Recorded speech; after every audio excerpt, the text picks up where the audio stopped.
O tema do nosso estudo de hoje, que é o estudo 16, né? Aliás, vocês têm aí conseguido acompanhar os materiais adicionais, os vídeos, tá tudo em dia? Então tá bom, assistiram lá aquele longa-metragem lá australiano? Tá certo. O título do estudo de hoje é Embaixadores de Cristo, né?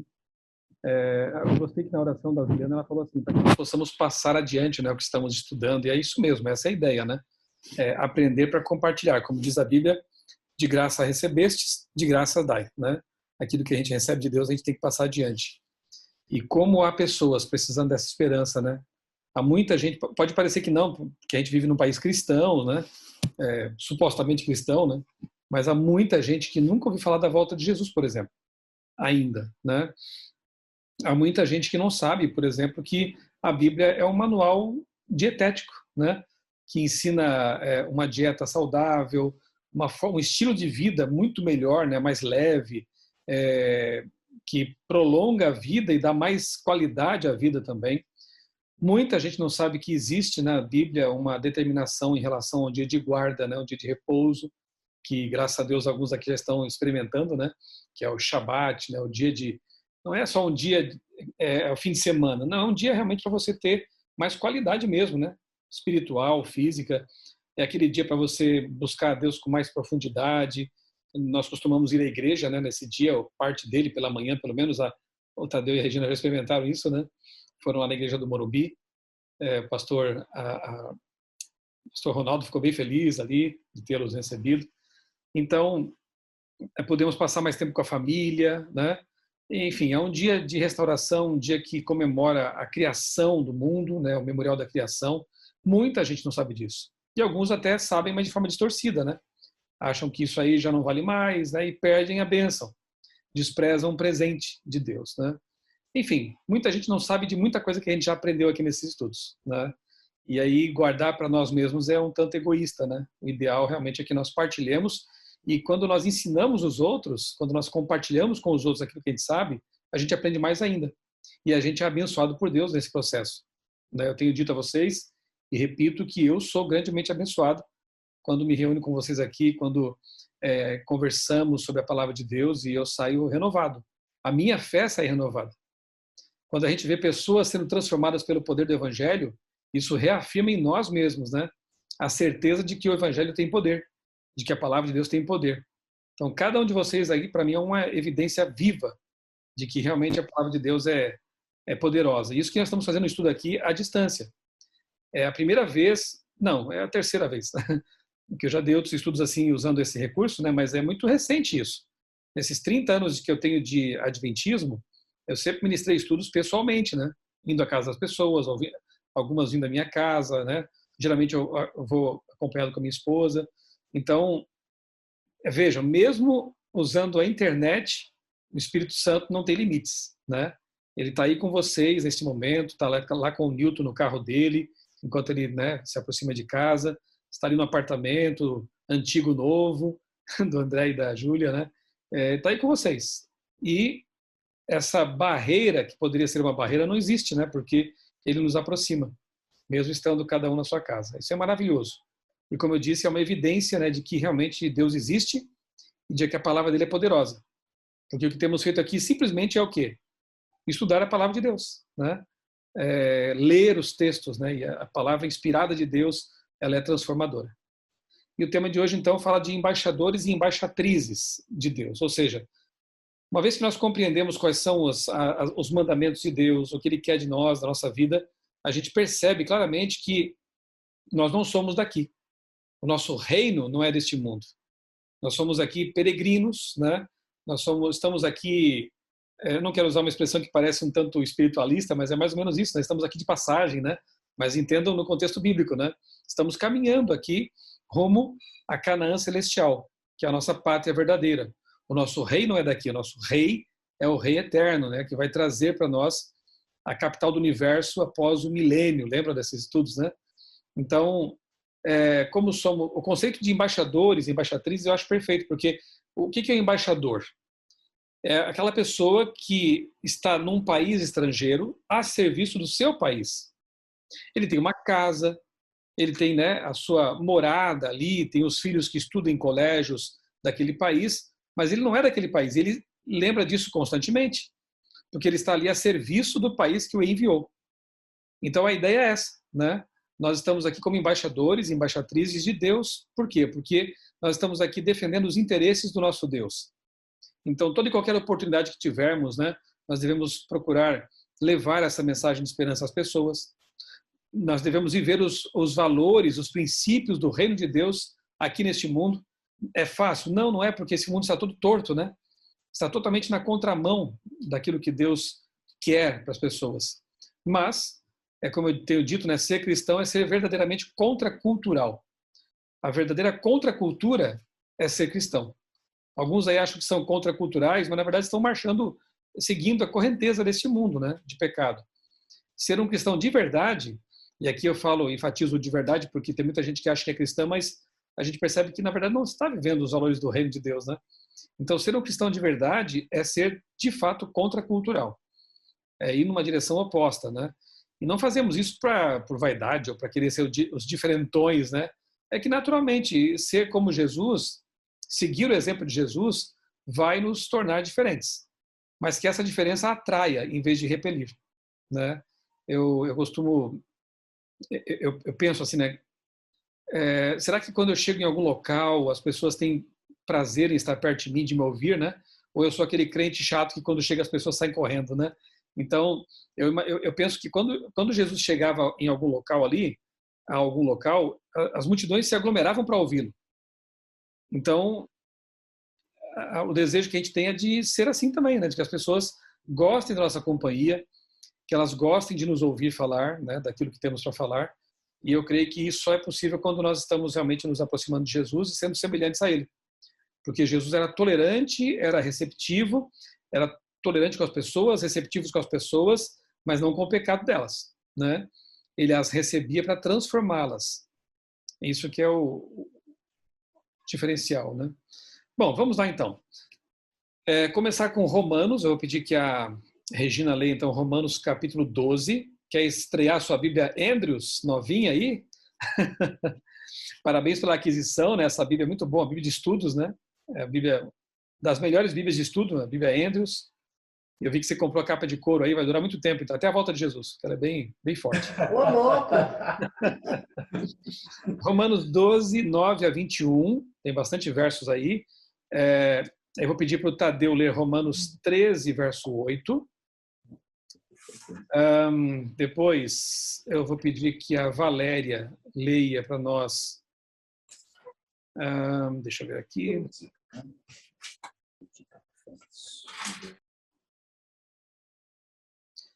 É que tem aqui, o estudo de hoje é assim, são conselhos bem práticos para como ter uma vida de excelência, uma vida segundo a vontade de Deus. Mas alguns aqui são bem específicos, assim, por exemplo, para jovenzinhos, bem novinhos, para namorados, para solteiros, para patrões, enfim, tem para tudo, né, na Bíblia. É um manual perfeito, né? Eu estou tentando pensar aqueles que são mais apropriados para nós, para nossa condição aqui, né? Para de vocês e para mim e do Tadeu lá, que somos os de cabelo mais branco aí, né, Tadeu?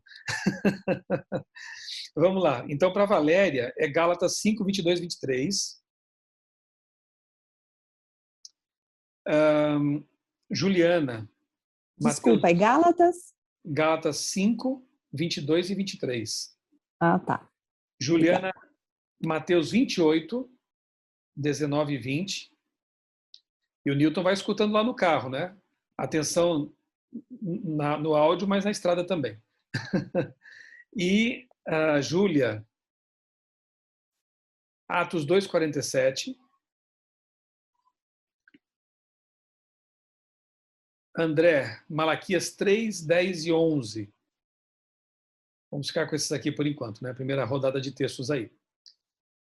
Todos encontraram para que possam ouvir as leituras? Repete para mim, o Romanos 12... Romanos 12, 9 a 21. 9 a 21. Isso, tá. tem bastante versos aí. E aí nós vamos atentar para o seguinte, ó. Como deve viver o cristão? Esse texto aí ele vai nos trazer uma série de ensinamentos, né? de como levar uma vida verdadeiramente cristã.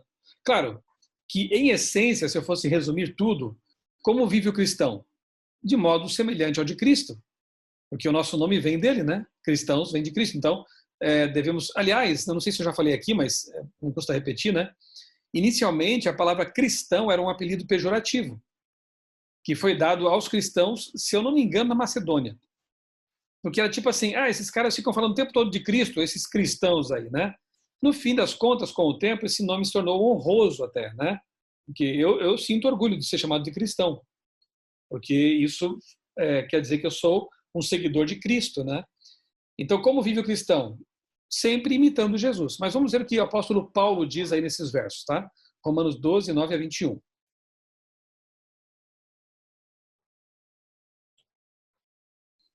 O amor seja sem hipocrisia. Detestai o mal, apegai-nos ao bem. Amai-vos cordialmente uns aos outros, com amor fraternal, preferindo-vos em hora uns aos outros. No zelo não sejais remissos, sedes fervorosos de espírito, servindo ao Senhor. Regozijai-vos na esperança, sedes pacientes na tribulação, na oração perseverantes. Compartilhai as necessidades dos santos, praticai a hospitalidade, abençoai os que vos perseguem, abençoai e não amaldiçoeis, alegrai-vos com os que se alegram e chorai com os que choram. Tende o mesmo sentimento uns para com os outros. Em lugar de serdes orgulhosos, condescendei com que é humilde. Não sejais sábios aos vossos próprios olhos. Não tornais ninguém mal por mal. Esforçai-vos por fazer o bem perante todos os homens, se possível, quando depender de vós. Tende paz com todos os homens. Não vos vingueis a vós mesmos, amados, mas dai lugar à ira, porque está escrito, não entendi. A mim me pertences a vingança, e é eu que retribuirei, diz o Senhor. Pelo contrário, se teu inimigo tiver fome, dai-lhes de comer. Se tiver sede, dai-lhes de beber. Porque fazendo isso, amontoarás brasas vivas sobre a sua cabeça. Não te deixeis vencer o mal, mas vence o mal com o bem. Lindo. E aí, gente, é fácil fazer tudo isso? Não. Uau! Não, não é. Sozinhos é impossível. Só pelo poder de Deus mesmo, né? De você amar o inimigo. Interessante que ali diz assim, faça o bem para aquele que te faz o mal, porque assim você vai estar amontoando brasa viva na cabeça dele. Tem gente que pensa assim, beleza, eu vou fazer isso mesmo, que eu vou queimar a cabeça dele. Não, no sentido aí é de essa brasa, que é, claro que é metafórica, ela vai queimar os pensamentos, os preconceitos dele. Quando você faz o bem para alguém que te faz o mal, a pessoa nem sempre vai acontecer isso, né? Por isso que ele até fala assim, quando depender de vocês, tanto quanto depender de vocês, tenham paz com todos. É que nem sempre os outros vão querer ter paz conosco também, né? No que depender de nós, beleza, vamos ter paz com as pessoas. E ao fazer isso, alguns terão essa brasa queimando na cabeça e pode ser que esse preconceito se desfaça, né? E a pessoa reconsidere a atitude dela, enfim. Você percebeu que isso tudo aí é ser como Jesus? Ele fez exatamente isso, né? Ele deu a outra face, ele perdoou a quem até os que o mataram, né? Ele perdoou. Pai, perdoa-os porque não sabe o que faz. Então, a única forma de viver assim como Paulo está nos dizendo, inspiradamente aí, é ser como Jesus, andar com Jesus. Aqueles que andam com Jesus são transformados por ele à semelhança dele. Então, não é um esforço humano. O esforço humano é de estar perto de Cristo, o tempo todo, em comunhão com ele. E ele vai nos transformando à semelhança dele. Tadeu, Romanos 13, 8 fala da única dívida que um cristão tem que ter. Olha que interessante. O amor ao próximo é o cumprimento da lei. A ninguém fiqueis devendo coisa alguma, exceto o amor com que vos ameis uns aos outros, pois quem ama o próximo tem cumprido a lei. Pois isto... Acho que tá bom já, Tadeu. Viram só que interessante? A ninguém devais, ou não devam nada a ninguém, a não ser o amor. Então nós seremos eternamente devedores, né, no quesito amor. Então nós que somos casados, né, nós temos uma dívida com o cônjuge, amá-lo, né? Pedir que Deus nos encha de amor para dar esse amor ao cônjuge. Nós que temos filhos, nós temos uma dívida com eles, amá-los. Nós que somos cidadãos desse planeta, temos uma dívida com o próximo, amá-lo. Amar não é um sentimento. Na Bíblia é um princípio, é uma decisão.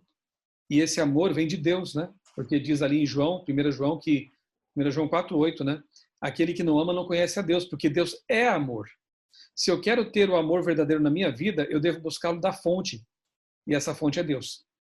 Então não é erro nenhum você orar, por exemplo, assim: Senhor, dá-me mais amor pela minha esposa, dá-me mais amor pelo meu esposo, pelos meus filhos, pelo meu patrão, pelo meu sócio. Não é, pelo contrário, é certo fazer isso, porque Deus é a fonte do amor. Quanto mais perto de Deus, mais amaremos também as pessoas, né? Essa é a nossa única dívida. Depois aqui, eu vou enviar para vocês, claro, como eu sempre faço os textos, né? Eu quero pedir que vocês depois confiram na Bíblia, mas eu vou aqui passar meio que rápido isso, porque senão vai virar uma vigília, esse estudo. Por exemplo, conselhos que a Bíblia dá aos pais.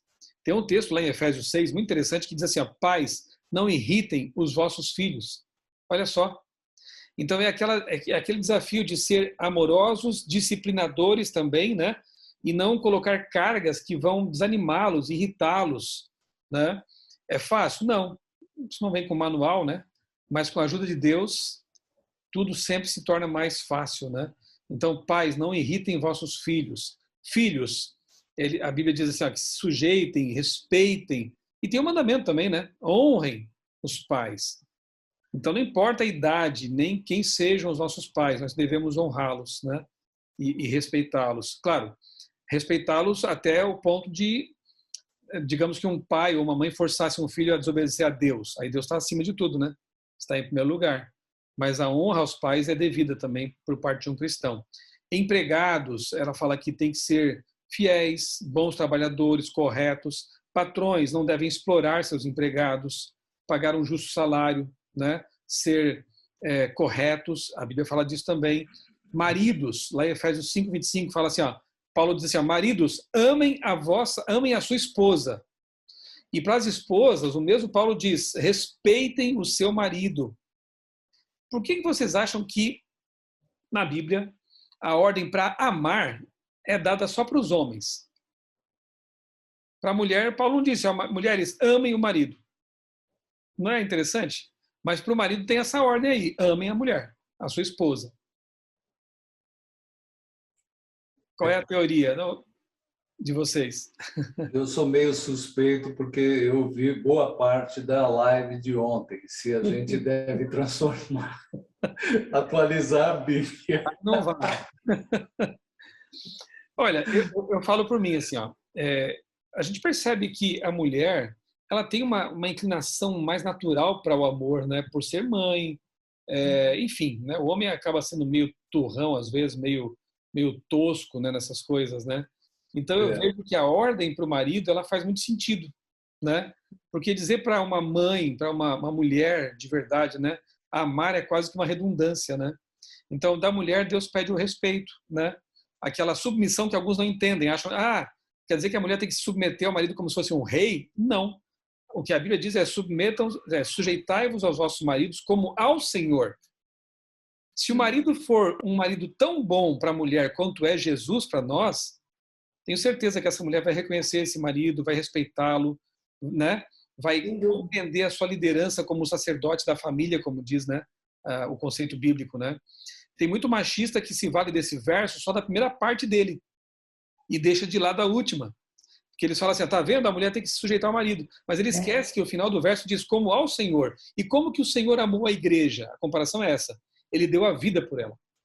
Eu tenho certeza que a Valéria, que a Júlia, que a Regina, Juliana, se souberem que o marido ama de tal forma, tão profundamente, que seria capaz de dar a vida, o respeito iria às alturas, né? a consideração, né? Então é esse o amor. Eu chego a pensar que o que Deus pede de nós homens é até mais complicado, porque de nós ele pede para dar a vida, percebeu? Amar a esposa como Jesus amou a igreja, e Jesus foi as últimas consequências. Outra coisa, né? Aqui você percebe que é um mandamento. Maridos, amem. Não é assim, ó, tenta amar, faz uma forcinha. Se é um mandamento, Deus capacita. De novo, eu digo, nós podemos orar a Deus, né? Senhor, me ajuda a amar mais a minha esposa, né? Eu oro assim. Quantas vezes Deus me mostrou coisas assim que você está ali no momento de impaciência, você quer dizer alguma coisa, né, fora de hora, uma coisa inapropriada, você ouve uma voz assim, dizendo assim, não fala isso. Ou então, peça perdão. O lado turrão pensa assim, mas eu vou pedir perdão? Nada. Foi ela que começou. Mas a voz do Espírito Santo vem, peça perdão, fala. E se nós formos homens de Deus, a gente vai ouvir essa voz. E essa mulher vai ser muito abençoada por ter um homem de Deus do lado dela. Porque esse Deus é que está guiando, né, a vida desse homem. E assim também as mulheres, né? Eu entendo que muitas vezes Deus deve ter também ajudado a minha esposa em momentos talvez de tensão, dizer ou não dizer coisas, né? Como é bom estar casado com alguém que é guiado pelo Espírito Santo, né? Nós podemos ser famílias e casais muito mais felizes quando temos Deus ali no meio do nosso relacionamento, né? Então esses são os conselhos que a Bíblia nos dá aos pais, filhos, empregados, patrões, maridos, esposas. É só seguir, colocar em prática e pedir a Deus que nos ajude a fazer isso aqui tudo, né? Vamos lá. Até aqui tudo bem? Super. Algum comentário, alguma pergunta? O meu avô dizia, quando eu era criança, ele dizia, um homem tem que amar mais a mulher do que a mulher a ele. Olha Então só. ele dizia para mim que eu era criança, ele falava, se você arrumar alguém, essa pessoa tem que te amar mais. E ele tinha uma sabedoria, hein? Não sabia nem ler nem escrever. Como ele também dizia, se você conhecer alguém, observe como é o comportamento dele com os pais. Exatamente. Aí você vai saber se ele vai ser um bom pai. No livro Um bom marido. Mensagens aos Jovens, Ellen White fala exatamente isso aí. Ela diz assim, ó, você que está buscando um namorado, uma namorada, veja algumas coisas, como por exemplo, como o rapaz trata a sua mãe, né? Os animais também, como trata os animais, porque aí também revela sensibilidade, né? Se ele desrespeita a mãe e trata mal os animais, com certeza é uma pessoa que tem um caráter muito complicado e que não valerá a pena talvez unir-se com um casamento com uma pessoa dessa. Então é isso aí mesmo, né? E amar mesmo, né? Não faça como aquele senhor lá que era bem grosseiro, né? Que aí perguntaram assim, você não fala para sua esposa que você a ama? Ele disse assim, eu não, já falei uma vez no altar e eu sou homem de palavra. Só falou uma vez na vida e bastou, né? Não é bom. Veja, na Bíblia a gente encontra o tempo todo Deus expressando o amor dele, né? Ele dizendo que ele se compara a uma galinha que guarda os pintinhos debaixo das asas. Ele se compara com a mãe, o amor de mãe. Deus vai comparando com várias coisas assim para a gente entender que ele nos ama e tem promessas espalhadas por toda a Bíblia. Então, nós temos que imitar a Deus, temos que expressar também. Não basta, ela já sabe disso. Diga, né? Como é bom ouvir, né? Eu te amo, né? Você é muito especial para mim. Então, nós temos que, talvez os homens mais até, né? Desenvolver essa boa coisa, né? De não só sentir, saber que, mas também expressar, né? A mulher só entende o que ela escuta. Isso. É verdade. Pode fazer o que for. Comprar flores, mas se não falar que ela é bonita, que ela é amada... Tá cheirosa. Tudo isso, né? E o homem gosta de perceber o respeito, né? A consideração, né? Saber que ele é admirado pela esposa, né? Então vamos aplicar, vamos ser felizes, né? Vamos dar e receber, né? Isso a Bíblia ela aconselha e estimula. A Bíblia fala também sobre o vestuário, as roupas do embaixador. Sabe que uma vez eu aprendi uma lição bem interessante? E aqui eu não vou entrar em aspectos, detalhes, porque a cultura também muda, né? Mas uma vez eu era estudante ainda de jornalismo e eu fazia uma reportagem no Fórum, lá em Florianópolis. E eu estava ali, Florianópolis, na cidade praiana, né? Eu estava como um estudante bem tranquilo, assim, de camiseta e de bermuda e de chinelo. E eu fui lá fazer uma reportagem e não deixaram entrar no fórum. O guarda falou, não, aqui você não pode entrar desse jeito. Você volta e põe uma roupa, né, adequada. Aí eu, puxa, eu já era cristão, né? Eu pensei, puxa, que interessante, né? Se para entrar num local que só tem ser humano, né, eu tenho que ter essa consideração, esse respeito, quanto mais na igreja, né, ou como um representante de Deus, né? Então, repito, né, as modas variam, as culturas variam. Na África, o homem usa vestido, né? Em alguns lugares tribais, na Escócia também usam saias, mas há distinções, né? Há aquela roupa própria de um homem, uma roupa própria de uma mulher. Há três aspectos que devemos levar em conta quando o assunto é vestimenta, né? E outras coisas mais. Bom gosto, também cristão não deve andar desleixado, né? Só porque é cristão. Bom gosto. Decência, isso é muito importante, né? Decência. E modéstia, simplicidade. Eu me lembro de uma vez, acho que foi a Lilian Vitifib, aquela jornalista, apresentadora, que costumava, assim, ela não era muito ostensiva na questão dos ornamentos, batom forte e tal, era bem discreta. E aí perguntaram para ela, por que você costuma usar assim essa maquiagem, ornamento, joia, tal, bem discretinho? Ela deu uma resposta tão interessante que eu também apliquei para o conceito espiritual, né, para o contexto espiritual. Ela disse assim, é porque eu quero chamar a atenção para a minha reportagem, não para mim mesma. Olha que interessante, né? Então, pega a ideia, como dizem, né? O cristão, ele está aqui para representar Jesus, chamar atenção para Jesus, né? E não para si mesmo. E muito menos por motivos torpes, né? Equivocados, né? Então, os princípios bíblicos basicamente são esses com relação ao vestuário, né? Decência, modéstia e bom gosto, né? Assim assim se veste, assim se traja um cristão. Você percebe que o cristianismo tem que ver com panelas, com guarda-roupa, com conversa, com relacionamento, com tudo, né? A Bíblia ela toca em todas as áreas da vida e nos orienta de forma certa, como viver de forma correta nesse mundo complicado, né? Eu passei qual texto mesmo para você, Valéria? Gálatas, né? Gálatas Gálatas. 5, 22 e 23, é isso, né? Esses versos aí são muito interessantes porque eles falam do fruto do Espírito. Vou dar uma dica para vocês agora, uma pista, tá? O fruto é do Espírito. Portanto, quem vai gerar esse fruto? Vamos ver que fruto é esse. E perceba outra coisa, é um fruto só. Imagina uma mexerica, tá? Uma laranja daquela mexerica, tem vários gomos. É um fruto, vários gomos. Porque é o que vai acontecer nessa leitura agora. Tem um fruto e várias partes que compõem esse fruto. Pode ler. Entretanto, o fruto do Espírito é amor, alegria, paz, paciência, benignidade, bondade e fidelidade, mansidão e domínio próprio. Contra essas virtudes não há lei. Viram aí quais são os gomos do fruto do Espírito? Uhum. Começa com o primeiro elemento, que é o mais importante. O fruto do Espírito é amor. Amor. Depois vem mansidão, domínio próprio, bondade, benignidade, equilíbrio, que é temperança, né? Em todos os sentidos. Se o fruto é do Espírito, será que eu consigo produzir sozinho isso aí? Isso tudo aí? Não, porque não é meu, né? Então, qual é a forma, a única forma de eu produzir esses gomos, essas qualidades em minha vida? Me submetendo ao Espírito Santo. Repito, de novo, né? Tendo uma vida de comunhão com Deus. Se eu viver em comunhão com Deus, Ele vai colocar em mim essas qualidades aí. Ele vai produzir em mim essas qualidades, certo? Esse é o fruto do Espírito Santo. Mateus 28, 19 e 20, ele fala da missão, né? Da missão daqueles que andam como embaixadores de Deus aqui na Terra. O que diz aí o texto, Juliana?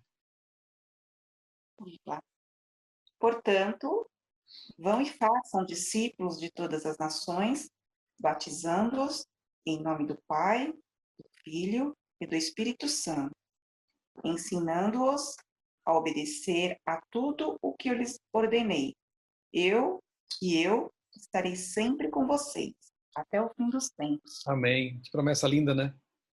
Jesus dizendo que estará conosco até o fim, né? Bom, a missão é: vão pelo mundo todo, preguem o evangelho e batizem as pessoas, ensinando-as a guardar tudo que eu tenho ensinado para vocês. Essa é a missão do cristão, né?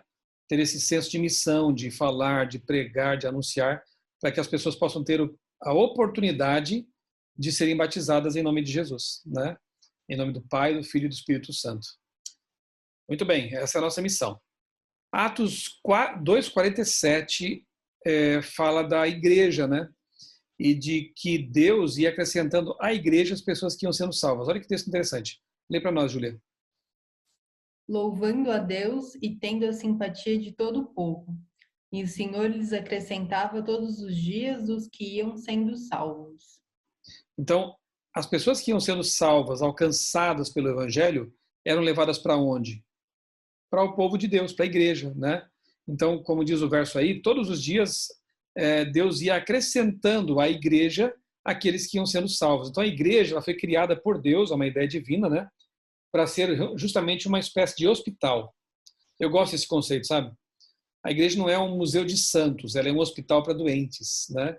Se é santo, deve estar no céu já, né? Deveria ser arrebatado já. Nós estamos ali para ser alimentados, cuidados, advertidos quando é necessário. Então, pensem nesse conceito. A igreja é um hospital. Todos que estão ali são doentes, doentes por causa do pecado. E estamos ali em busca de cura. A cura vem pela palavra de Deus. Então, a igreja ela é muito importante. É um instrumento de Deus para a salvação das pessoas. Na igreja bíblica, né? Eu me lembro que uma vez eu ouvi uma história bem interessante de uma pessoa, de um irmão na igreja, que acabou por algum motivo não mais frequentando os cultos, estava se afastando. Aí o pastor foi fazer uma visita para ele. O pastor chegou na casa dele, tinha uma lareira ali acesa, era inverno. O pastor não disse nada, ele sentou, pegou lá aquela tenaz, né, aquele instrumento para pegar a brasa, para mexer ali no fogo, né? Ele foi lá, pegou uma brasinha daquela, tirou dali, colocou num prato em cima da mesa de centro, sentou, ficou quietinho, só observando a brasa. Ela foi apagando, apagando, até que se tornou um carvão apagado. O pastor se levantou, foi para casa, não disse nada. No sábado seguinte, o irmão estava na igreja. Ele entendeu o recado, né? A igreja é como a lareira. Ali as pessoas estão aquecidas, né, pela pregação, pelo poder do Espírito Santo. Todos ali estão buscando a mesma coisa, que é se aproximar de Deus, né, ter uma missão. Quando a gente se afasta, começa a apagar a brasinha, né? E aí pode ser que a gente vire um carvãozinho, né? E Deus quer que a gente volte, a gente se una à igreja de Deus para manter ali a nossa fé aquecida, né? É um instrumento de Deus abençoado. Agora, a igreja tem suas necessidades também, né? E Deus estabeleceu um plano para ajudar nesse sentido. Vamos ver Malaquias 3, 10 e 11. É um conceito bíblico também, infelizmente, hoje muito distorcido, mas que é correto segundo a Bíblia, quando entendido corretamente, né? André.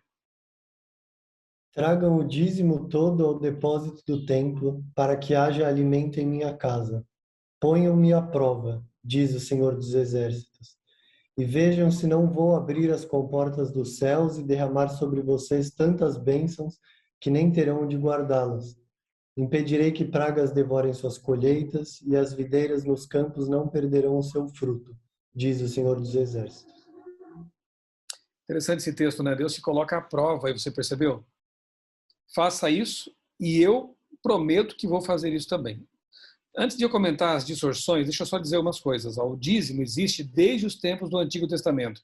Abraão foi o primeiro a devolver o dízimo, está lá em Hebreus 7, 1 e 2. Dizimar é devolver a 10ª parte dos nossos rendimentos.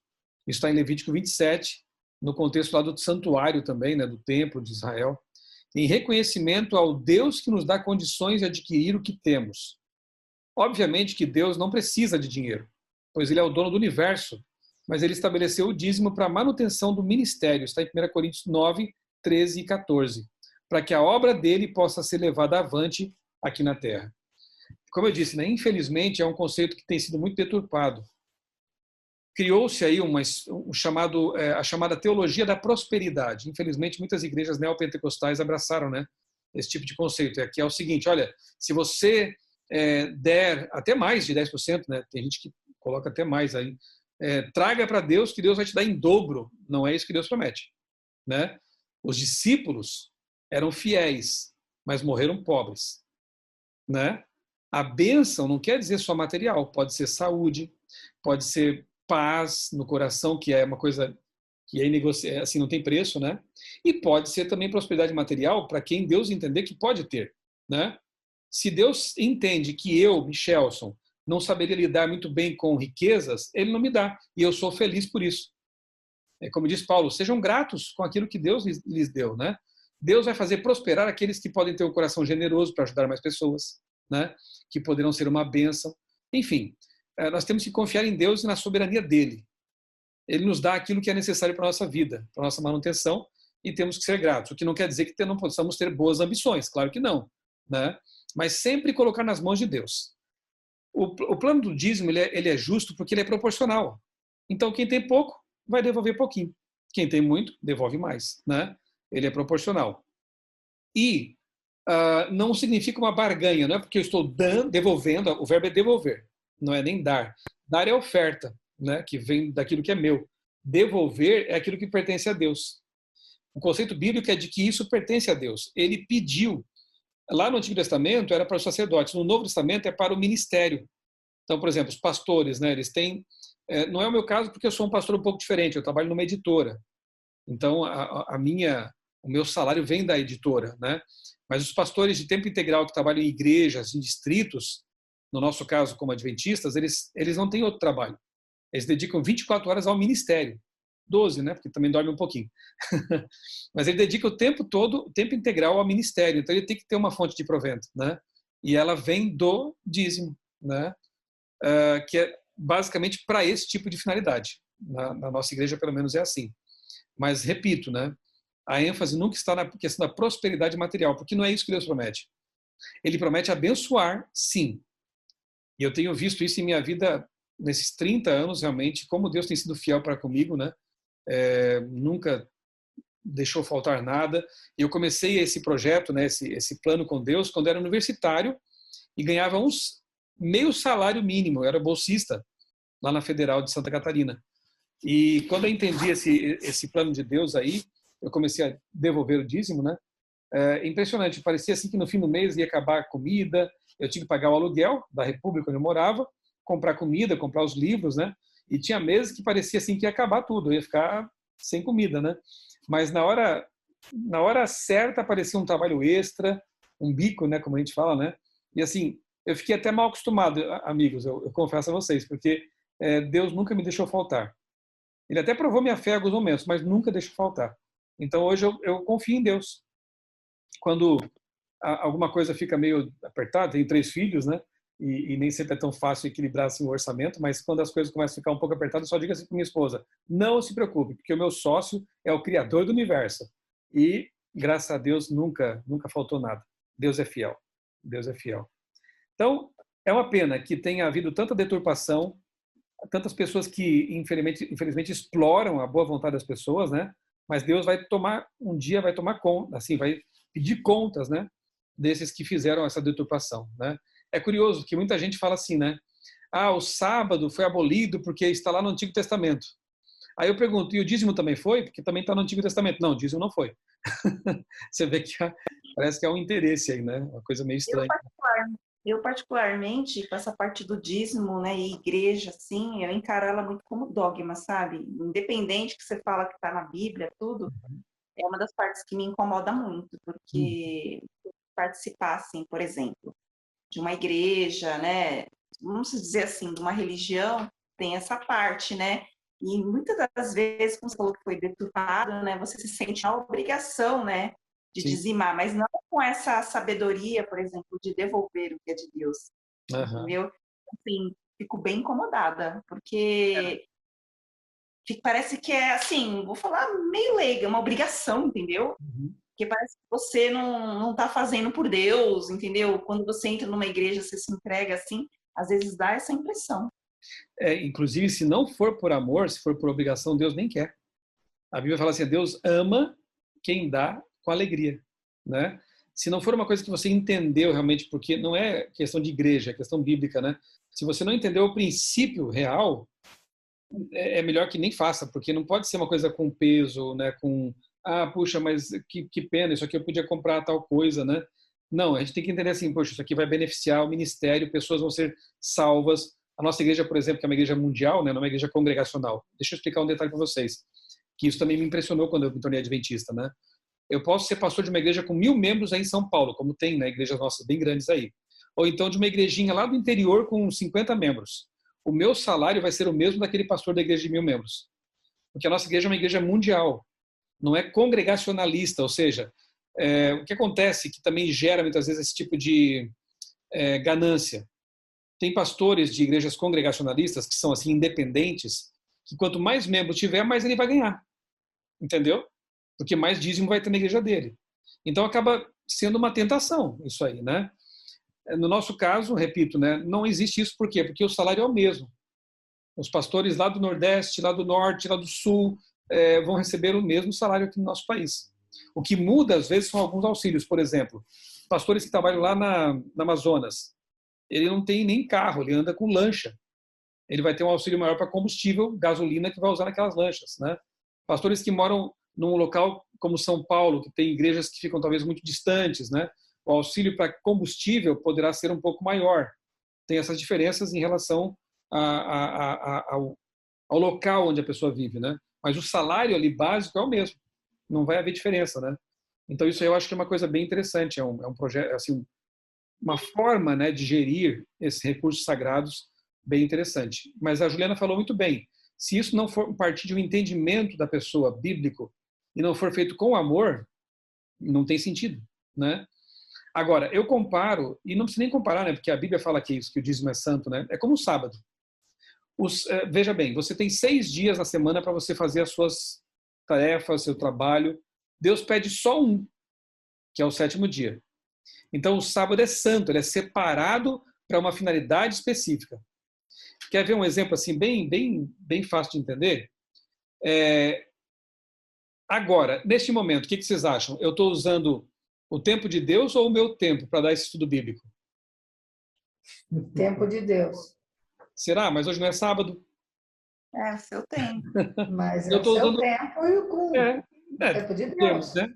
Mas assim, para comparação, eu estou usando o meu tempo, porque agora não é sábado. Não é o tempo que Deus separou para ele. Então, isso que eu estou fazendo agora, eu comparo com oferta. Porque a oferta é uma coisa voluntária, você dá o quanto você quiser, é um plano seu, entendeu? Eu estou dando uma oferta do meu tempo para vocês. Estou doando, né? E para Deus também. No sábado é diferente. O sábado já não é meu, é de Deus. Então eu devolveria, né? Dízimo é parecido. Então, por exemplo, quando eu separo 10% daquilo que eu, né, dos meus rendimentos e devolvo para Deus, eu estou devolvendo o que é dele. Porque ele pediu isso na Bíblia para manutenção do ministério. Quando eu dou para uma obra de caridade, enfim, para alguma necessidade lá da igreja, precisa pintar a parede, comprar ali alguma coisa para o departamento infantil, é uma oferta, eu estou dando do que é meu. Entendeu? É mais ou menos por aí, né, o conceito. Para diferenciar o que é dízimo e o que é oferta. Mas ambos têm que ser feitos com alegria. Tem que ser uma coisa voluntária, né? E outra coisa que a gente faz diferente na nossa igreja, a gente não devolve dízimo e oferta lá no... Veja bem, a gente dá lá no culto, mas a gente separa em casa. O princípio é esse. Por quê? Para que não seja feito nada com emocionalismo. Tá lá cantando, feliz e tal, aí de repente vem lá um oportunista e começa a manipular os sentimentos, né? Dê mais, entregue mais, a pessoa de repente vai lá e esvazia a carteira e volta depois, quando cai em si, o que eu fiz, né? Não foi o que Deus pediu. Então, a gente, em casa, e eu faço isso com a família para ensinar já esse princípio também, né? A gente separa direitinho ali, coloca no envelope e no sábado leva lá à igreja. Mas aquilo que foi feito em casa, racionalmente, seguindo os padrões bíblicos, né? Esse que é o princípio. Agora, será que o Novo Testamento também fala disso, gente? Porque a gente leu Malaquias aqui, né? Malaquias é claro. Tragam os dízimos à casa do Senhor, na casa do tesouro. Então é para entregar lá. Ok, mas será que não é como alguns dizem aí sobre o sábado, né? Ah, ficou no Antigo Testamento. Nós sabemos que o sábado não está só no Antigo Testamento, claro, né? Mas e o dízimo? Também tem no Novo Testamento? Tem um texto bem interessante. Abram em Mateus 23, 23. É Jesus falando ali. Mateus 23, 23.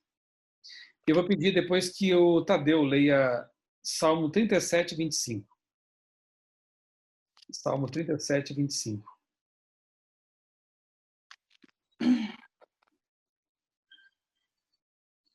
Encontraram Mateus 23, 23?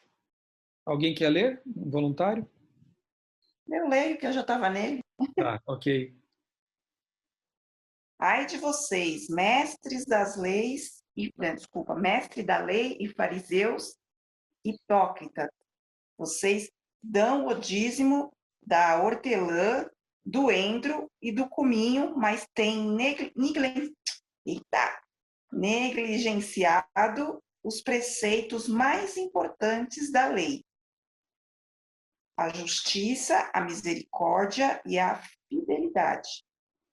Vocês devem praticar essas coisas sem omitir aquelas. Ó, é uma questão de língua portuguesa aqui agora, né? Para a gente entender o sentido, né? Veja só, o que Jesus está dizendo para os fariseus e mestres da lei aí?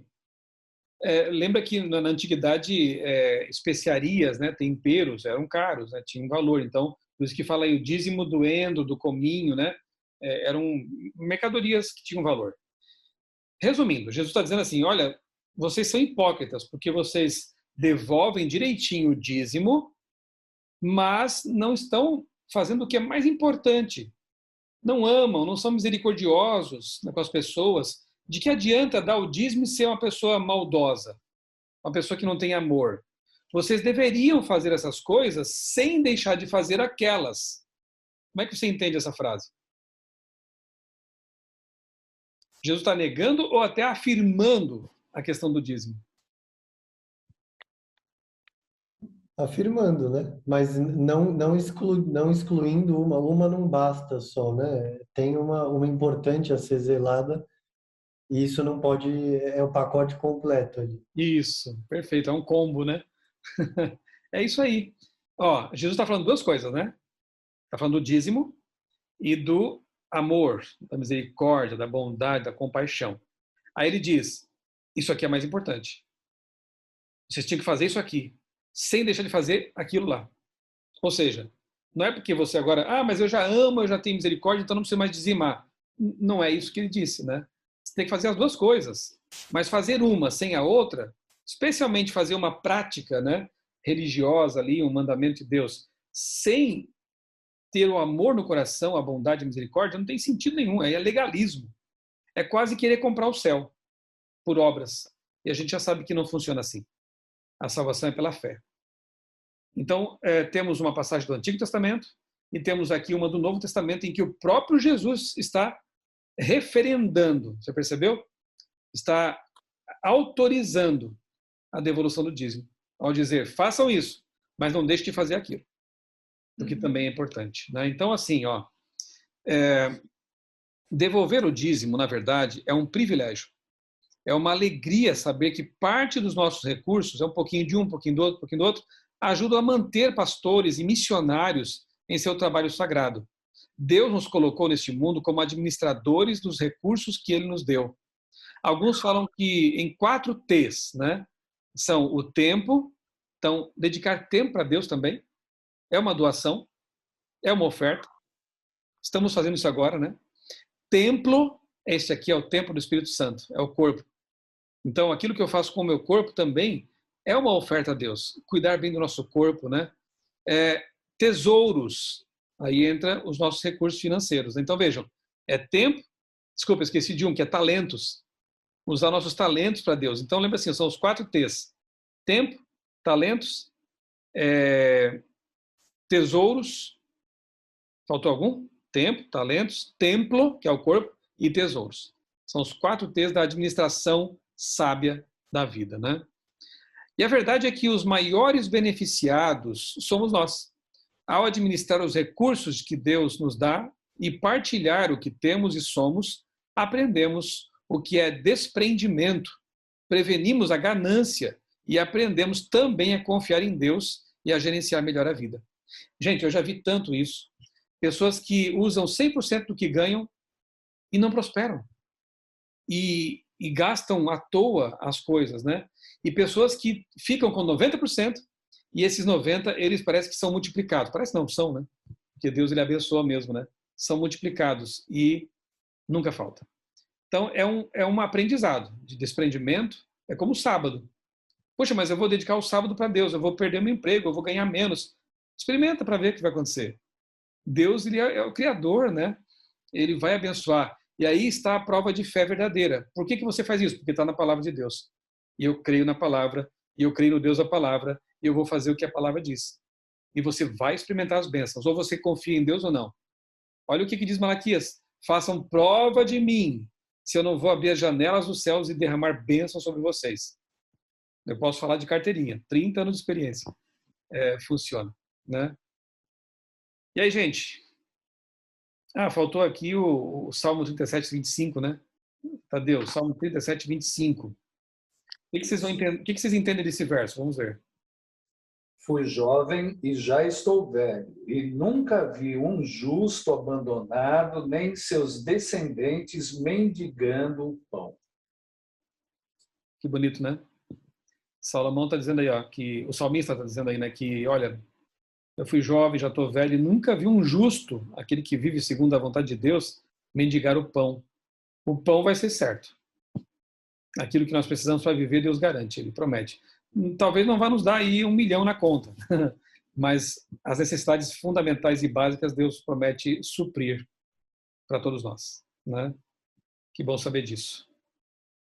Algo mais? Algum comentário, alguma observação, alguma dúvida? Alguma discordância? Ouvindo essa palavra, eu posso dar um testemunho. Por favor. O testemunho foi assim, eu escutei de uma pastora ela falar sobre a importância de dizimar, só que ela disse assim, que quem não dizima rouba a Deus. Eu achei isso tão pesado, que eu falei, meu Deus, isso aqui é um negócio, não é uma igreja, porque ela arrecada e eles usam essa parte do apelo emocional. Aí eu fiquei pensando, porque eles mostram a finalidade social do dizimista, então eles mostram o que a igreja faz. E a igreja dá a cesta básica, então eles mostram aquela fila de gente para pegar a cesta básica. Aí eu nem conhecia adventista, eu pensava assim, por que eles não abrem a igreja e não colocam um pastor e coloca todo mundo que está na fila assistindo o culto? Quantas pessoas ali não vão descobrir a palavra de Deus, não vão descobrir uma nova forma de viver? Eu fiquei pensando, puxa vida, tanta gente na fila, né? É só conversar, é só pregar para essas pessoas. E eu não conhecia adventista, tá? Então eu acho que dizimar e dar a palavra.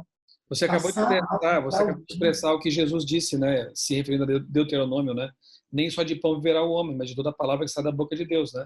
Claro que nós temos que dar o alimento também, porque as pessoas... Jesus também alimentou os famintos, né? Mas ele dava o pão da vida também.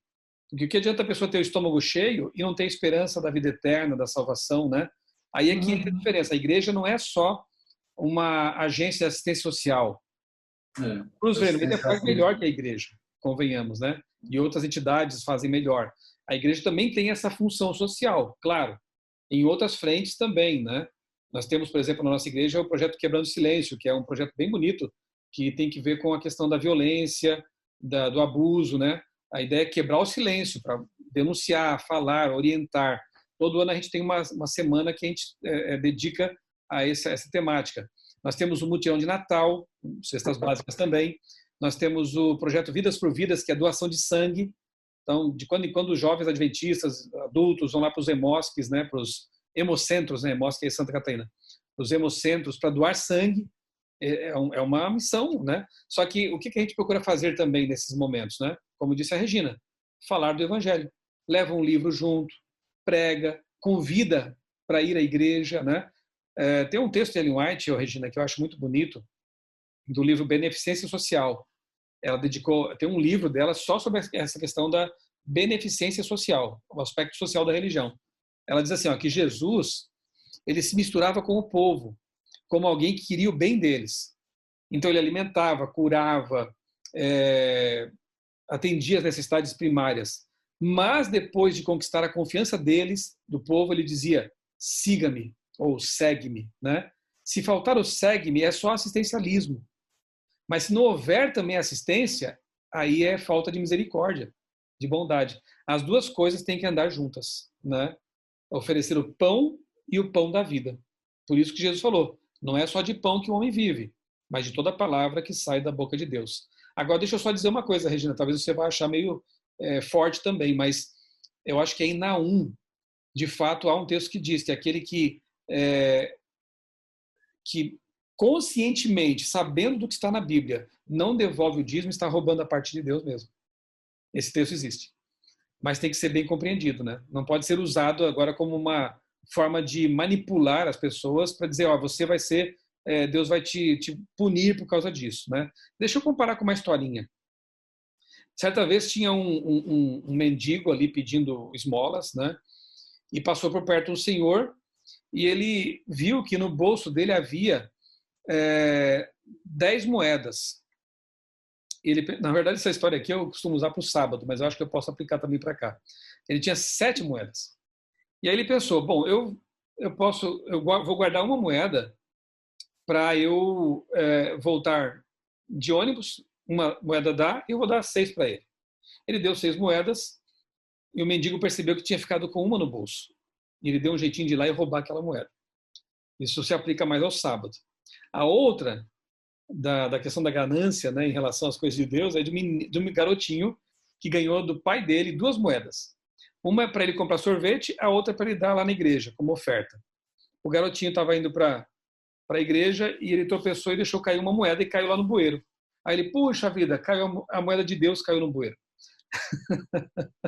Então, assim, né, algumas coisas como o sábado e o dízimo são testes também para a nossa ganância, nosso desprendimento, né? Se algo pertence a Deus e eu estou tomando, realmente não deixa de ser um roubo, né? O conceito é esse. Mas tem que ser uma coisa, repito, consciente, né? Tá bom? Espero que tenham compreendido o princípio, né? Feito a separação devida. Nós não cremos no evangelho da prosperidade de jeito nenhum. Deus não promete prosperidade aqui na terra. Se ele entende que pode dar para alguns, tudo bem. Mas aqui na terra ele não promete nada de... pelo contrário, ele disse assim, no mundo tereis tribulações, e tem de bom ânimo, porque eu venci o mundo. O nosso lar de ouro vai ser na Canaã celestial. Aí você vai fazer sua casa maravilhosa, do jeito que você quer, né? Aqui na terra nós temos que reconhecer a soberania de Deus e repetir aquele texto que diz, entrega o teu caminho ao Senhor, confia nele e o mais ele fará. Certo? Mas uma coisa é certa, se você for fiel, ele promete derramar bênçãos sob vários aspectos. Um lar com paz, uma vida saudável.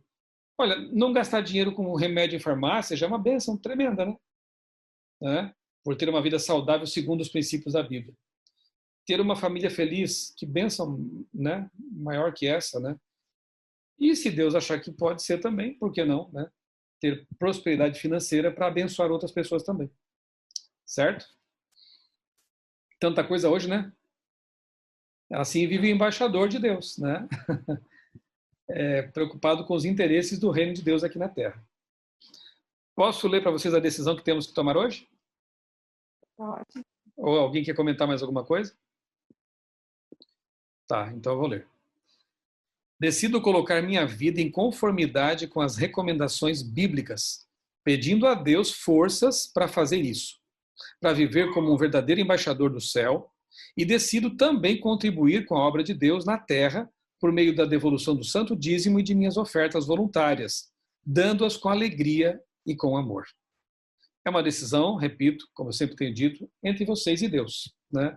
Isso não nem me compete, né? Isso é uma decisão de vocês, com Deus, com oração, e com certeza Deus vai mostrar a coisa certa a ser feita e da forma certa a ser feita também, né? E vocês vão colher as bênçãos também nesse assunto, como também em outros mais. Então aprendemos hoje como nos relacionar com o próximo, seja ele filho, patrão, empregado, esposa, esposo. Aprendemos hoje que um cristão deve se preocupar com sua vestimenta, né? Com a forma como ele se apresenta, porque as pessoas, alguém pode dizer assim, mas Deus vê meu coração. Ok, mas Deus vê o seu coração, só que as pessoas em volta não. Elas veem o que você apresenta, né? Então isso é um ponto importante também. Questão dos adornos, dos exageros também, né? A Bíblia fala sobre isso, né? A gente também cuidar desse aspecto. Já vimos, né, anteriormente sobre a questão da saúde, né, então não precisamos voltar a esse ponto. E vimos hoje a questão do dízimo das ofertas que Deus estabeleceu para nos educar e para a manutenção da sua causa aqui na Terra. Deus não precisa disso, mas a obra é humana, ela precisa. E aqueles que administram têm a sagrada obrigação de fazer isso com responsabilidade. Porque se eles fizerem errado, se eles roubarem, aí vão dar contas a Deus. E aí é um perigo, né? Você tratar com leviandade as coisas de Deus, não se brinca com Deus, né? Diz a Bíblia que Deus não se deixa escarnecer. Muito bem. Que Deus nos ajude a tomar as decisões corretas, né? Fazer o que está na palavra de Deus por amor, né, Juliana? Com amor, com o coração transbordante, e assim ficar felizes por saber que estamos contribuindo também para ajudar pessoas a chegar à Canaã Celestial como nós também e conosco, né? Tá bom? Mas que fique claro, não que não ter o prazer de dizimar, mas assim, eu estava querendo dar a comparação, Eu entendi. que era que a gente entende, você até usou uma palavra agora que é o que eu sinto muitas vezes. É como se fosse, se a gente não fizer, como se fosse punição. Obrigação, punição. Não pode ser assim. Nada do que fazemos para Deus pode ser algo obrigado, né? É como o casamento em que as pessoas se amam, né? Você não faz pelo cônjuge as coisas de forma obrigada, tem que fazer. Eu tenho uma comparação que o pastor Bulhon, né, um pregador que é muito apreciado da nossa igreja, o pastor Alejandro Bulhon, que ele disse que quando casou, quer dizer, ele odiava mamão, não comia mamão. E aí no dia, no primeiro dia com a esposa, depois da lua de mel e tal, ele levanta a mesa toda decorada com mamões, coisa mais linda. Só tinha mamão.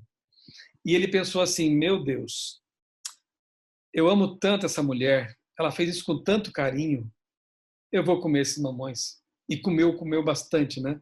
No dia seguinte, ela de novo colocou mamões à mesa, porque ela pensou assim, ele gostou tanto que eu vou repetir a dose. E ele pensou, eu amo demais essa mulher, então eu tenho que gostar desse negócio, porque eu acho que vai ser pro resto da vida. E ele conta que hoje é a fruta que ele mais aprecia, que ele mais gosta. Olha que interessante. Então, algumas coisas da vida cristã, eu admito, gente, tá? Porque eu também não nasci na igreja. Certos hábitos, certos comportamentos que eu tinha, né? E que eu entendi pela Bíblia que estavam inadequados, que não eram corretos, segundo a vontade de Deus, não foi muito fácil deixar não, viu? Quem sabe um dia eu conto para vocês algumas lutas que eu tive e tenho até hoje, né? Todos nós lutamos, né? Então, mas eu amo tanto meu Deus, ele fez tanto e tem feito tanto por mim, que eu pensei, quer saber? Eu vou comer esse mamão. E com o tempo, o mamão começa a ficar gostoso, porque Deus vai mudando o nosso paladar por amor. E aquilo que parecia tão ruim no princípio, tão complicado, passa a ser tão prazeroso depois. Por quê? Por amor. Se não for por amor, nada vale, né? Não vai funcionar, vai ser um fardo.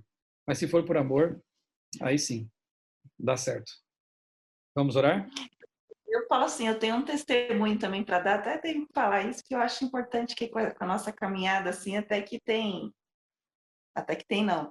tem sido uma bênção, né? E eu tive esse final de semana, tive uma confraternização com os amigos, e todos eles, né, eles bebem, tem, né?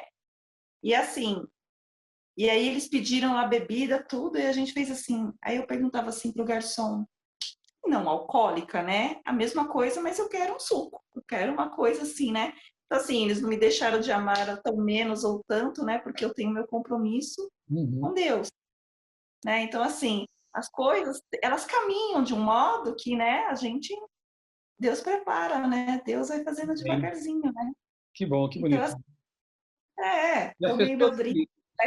As pessoas que realmente amam e respeitam, elas, com certeza você deixou uma marca ali também, né? E assim é a vida do cristão, ela vai deixando uma marca, né, por onde passa, né? E se é feito com respeito, com carinho, com consideração, as pessoas percebem e um dia elas vão perguntar, quer ver um exemplo? Deixa eu dar um exemplo nessa linha também. Quando eu estava ainda cursando lá o jornalismo, né, sempre tinha uma garrafa de café na recepção ali, né? E assim que eu me converti, eu entendi que era bom abandonar isso aí, valia a pena deixar de lado, porque a cafeína tem... Já falamos sobre isso, né? Não faz bem e tal. Eu parei de tomar café. E aí um colega chegou lá com um copinho e falou, ei, Michelson, quer um cafezinho aí? Eu falei, olha, amigo, puxa, muito obrigado aí pela gentileza e tal, mas eu não bebo. Não bebe porque a tua religião não permite? Não, não é isso. A minha religião me deixa livre para fazer o que eu quiser. É porque, por isso. E fui explicando para ele. Ele pegou, assim, um copinho, jogou no lixo e falou, rapaz, você tem razão. Foi tão legal, me marcou isso, né? Porque eu expliquei com jeito, com carinho, com consideração, e ele entendeu a coisa, né? E eu acho não, tenho certeza também, de que quando a gente faz, né, testemunha com respeito, com carinho, com consideração, as pessoas, pelo menos as que têm um pouquinho de bom senso, né, elas param para pensar e mais cedo ou mais tarde, algumas delas reconhecem, né?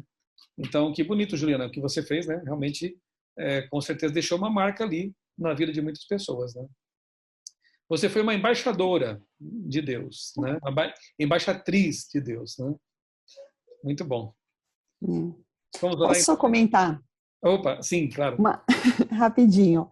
Não, só uma frase que eu ouvi hoje e trazer um pouco pelo que a gente vem vivenciando aqui, né? Da questão da espiritualidade. Que fala assim, antes de você sair para transformar o mundo, dê 3 voltas na sua casa, né? E aí isso eu falei, nossa, aí fiquei pensando um pouco, né, do que a gente está fazendo. Então, antes de sair e transformar esse mundo, olhe, né, para essa essência que é o que a gente vem olhando aqui, a palavra de Deus, olhar para essa coisa da casa, da intimidade, né? E eu falei, nossa, muito bonito, assim, né? Então, é um pouco essa questão do embaixador, né, que você está trazendo hoje. Assim consigo, né? Tem um meme, acho que diz assim, né? Tem gente que quer mudar o mundo, mas não arruma nem o próprio quarto. Né? Por aí, né? Arrume a sua vida e ela vai brilhar. É isso aí. Não quero cortar mais ninguém, pode falar, fique à vontade. Ok. Então vamos orar ao nosso Deus, pedindo forças para que Ele nos ajude a cada dia mais, né, alinharmos nossa vida com a palavra dEle, a fazer as coisas que são certas, pelo motivo certo, com o sentimento certo. Oremos. Pai bondoso, nosso Criador, muito obrigado, Senhor, por mais esse estudo. Hoje aprendemos aqui vários conceitos, princípios, orientações para como viver corretamente neste mundo tão complicado. Ajuda-nos, Pai, a ser bons empregados, bons patrões, bons filhos, bons pais, maridos, esposas, seguir os conceitos bíblicos nesse sentido. Porque nós sabemos que as tuas orientações inspiradas são as melhores para a nossa vida. Ajuda-nos, Pai, a ser também pessoas que se trajam de modo correto, decente, discreto, com bom gosto, porque nós somos representantes teus aqui na Terra. E queremos também, na nossa aparência, representar isso, Senhor. Bom, Pai, aprendemos também que o dízimo e as ofertas também têm que ver com a nossa fidelidade e ajudam na manutenção do ministério, que, em última instância, vai alcançar pessoas para o teu reino. Portanto, ajuda-nos a ser fiéis também, Senhor, nesse aspecto. E que sejamos testemunhas dos teus milagres em nossa vida, ao assim fazê-lo. Abençoa o nosso grupo aqui, Senhor.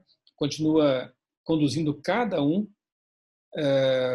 nas suas experiências, no seu crescimento espiritual, para que possamos ter forças para colocar em prática tudo que temos aprendido.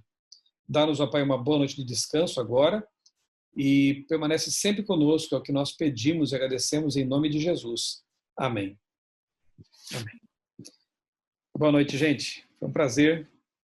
Com Deus. Boa noite, pessoal. Boa noite. Já cheguei por aqui já. Boa noite. Opa, bom e merecido descanso, Milton. Valeu, obrigado para todos aí também. Bom descanso. Depois eu vou colocar lá no grupo, né, o nosso material aqui, as passagens. E tem videozinhos também ali, se puderem assistir. Será bom, tá bom? Fiquem com Deus. Até nosso próximo encontro. Amém. Boa noite. Tchau, boa noite. Boa semana. Boa Até noite. semana que vem. Tchau.